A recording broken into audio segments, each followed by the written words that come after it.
Assalamualaikum warahmatullahi wabarakatuh. Perkenalkan, nama saya Novianti Trisna Ramadhani, NIM 205211134. Saya dari kelas 1D MBS. Di sini saya akan membuat video untuk memenuhi tugas UAS dasar-dasar ekonomi Islam. Nomor 1 adalah pengertian ekonomi Islam. Ekonomi sendiri adalah kebutuhan yang mendasar dalam kehidupan manusia untuk bisa hidup dan berkembang dalam kehidupan sehari-hari.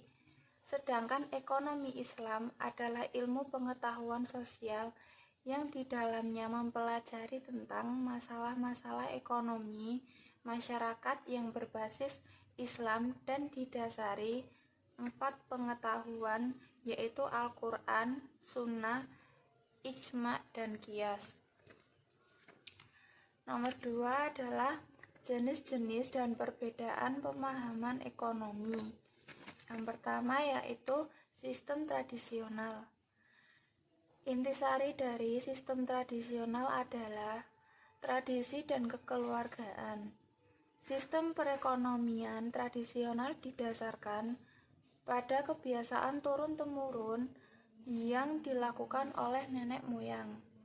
Pada sistem tradisional, tujuan dari kegiatan ekonomi bukanlah mendapatkan keuntungan, melainkan untuk memenuhi kebutuhan hidup. Dampaknya, masyarakat atau negara yang mengadaptasi sistem ini tidak mengalami kesenjangan yang parah karena pendapatan cenderung merata. Nomor 2 yaitu sistem komando. Sistem ini hanya ditemukan pada negara-negara bekas Uni Soviet di Eropa Timur. Cina dan Rusia juga merupakan beberapa negara yang menganut sistem ini. Dampak dari sistem ini adalah rendahnya tingkat pengangguran sebab faktor produksi dipegang penuh oleh pemerintah. Yang ketiga, sistem liberal. Sistem liberal justru memberikan kebebasan yang luas pada masyarakat untuk melakukan kegiatan ekonomi. 4. Sistem campuran. Sistem ekonomi campuran merupakan campuran dari sistem komando dan liberal. Dengan berlakunya sistem campuran pada pemerintah bisa memiliki kuasa atas sektor ekonomi dengan tujuan untuk kepentingan masyarakat.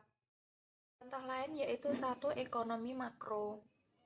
Merupakan bagian dari ilmu ekonomi yang mempelajari mekanisme bekerjanya perekonomian secara keseluruhan. Aspek-aspek yang menganalisis dalam ekonomi makro yaitu pendapatan total, produksi total, kebijakan fiskal dan moneter, perdagangan luar negeri dan inflasi, pertumbuhan, serta pembangunan ekonomi. Ruang lingkup ekonomi makro yaitu 1. Perhitungan pendapatan nasional dan tingkat keseimbangan pendapatan nasional. 2. Keseimbangan pendapatan nasional dalam 2 sektor dan 3 sektor. 3. Kebijakan fiskal dan sistem perpajakan. Contoh permasalahan ekonomi makro yaitu tingginya angka kemiskinan, tingginya angka pengangguran, defisitnya APBN, tingkat utang luar negeri, tingkat inflasi yang masih tinggi.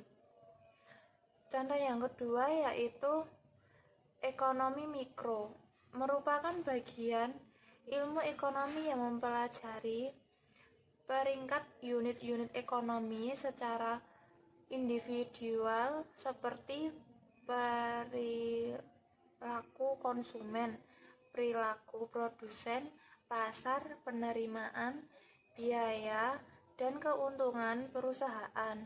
Ruang lingkup ekonomi mikro yaitu 1. perilaku konsumen seperti perilaku teori konsumsi, permintaan seorang konsumen.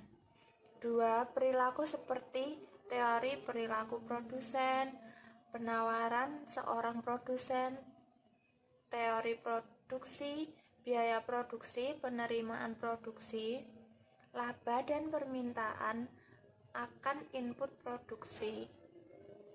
3. Perilaku perdagangan seperti teori perilaku pedagang, mekanisme hanya sebuah barang atau jasa, teori distribusi barang dan jasa, dan lain-lain. Contoh permasalahan ekonomi mikro yaitu 1. Meningkatnya harga beras yang disebabkan turunnya penawaran beras akibat gagal panen sedangkan pemerintahan beras terus meningkat.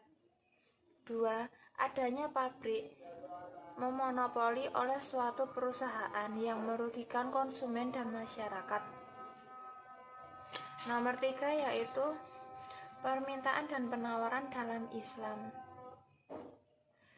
Permintaan adalah jumlah barang dan jasa yang ingin dibeli oleh konsumen pada berbagai tingkat harga. Adapun faktor-faktor yang mempengaruhi permintaan dalam Islam yaitu sebagai berikut. 1. Pendapatan konsumen.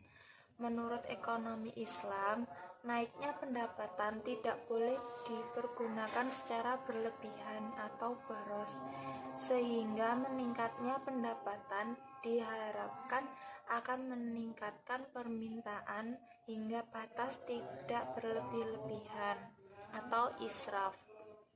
2. Harga barang lain yang terkait. Terdapat 2 jenis barang lain yang terkait, yaitu barang substitusi dan komplementer. Barang substitusi merupakan barang pemuas kebutuhan manusia yang sifatnya saling menggantikan. Sementara itu, barang komplementer merupakan barang yang kegunaannya saling melengkapi satu sama lain. 3. Selera konsumen. Ekonomi Islam tidaklah melarang seseorang untuk mengikuti seleranya selama selera itu tidak bertentangan dengan prinsip syariat Islam. 4. Ekspektasi atau harapan. Jika konsumen memperkirakan harga barang atau jasa akan naik karena faktor penyebab apapun, konsumen akan meningkatkan permintaannya sebelum naik harga. 5. Jumlah penduduk. Semakin banyak jumlah penduduk, maka akan meningkatkan permintaan suatu barang. 6. Maslahat.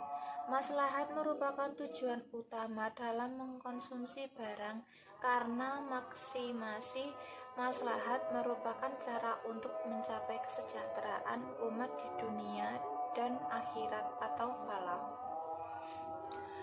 Hukum permintaan. Jika harga barang naik, permintaan turun, dan jika harga turun, permintaan akan naik. Bentuk kurva permintaan. Kurva permintaan adalah kurva yang menggambarkan hubungan antara harga dengan jumlah barang yang diminta. Sesuai dengan hukum permintaan, bentuk kurva permintaan melereng dari kiri atas ke kanan bawah, yang berarti bahwa semakin rendah harga P, maka makin banyak jumlah harga yang diminta atau Q. Fungsi permintaan. Terdapat rumus yaitu QD sama dengan min A P plus B.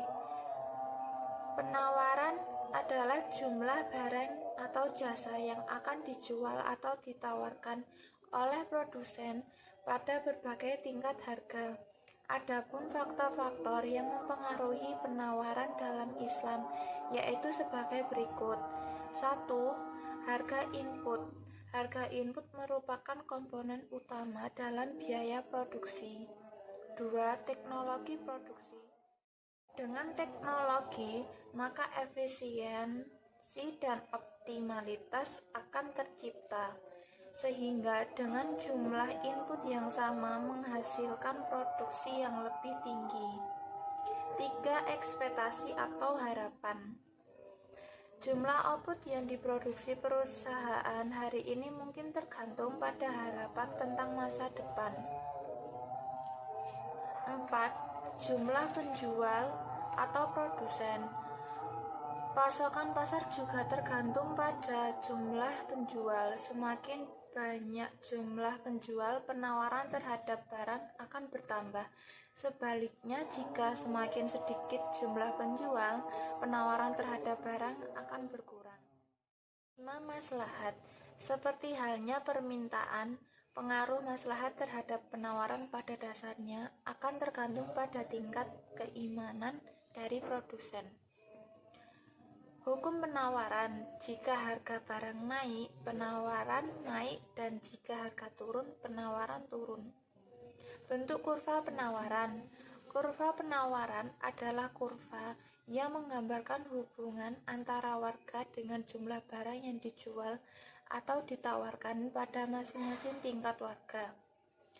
Kurva penawaran bergerak dari kiri bawah ke kanan atas yang menunjukkan bahwa jika harga barang tinggi, para penjual atau produsen akan menjual dalam jumlah lebih banyak. Rumus fungsi penawaran yaitu QS sama dengan AP min B. 4. Kebijakan fiskal dalam Islam. Kebijakan fiskal sering dikaitkan dengan upaya mengendalikan perekonomian melalui pengelolaan keuangan negara seperti pajak dan subsidi.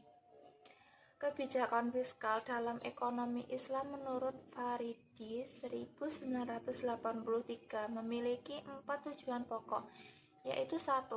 Mewujudkan keadilan dan kesejahteraan. 2. Penyediaan kesejahteraan sosial ekonomi. 3. Mendorong pertumbuhan ekonomi atau pemanfaatan sumber daya ekonomi.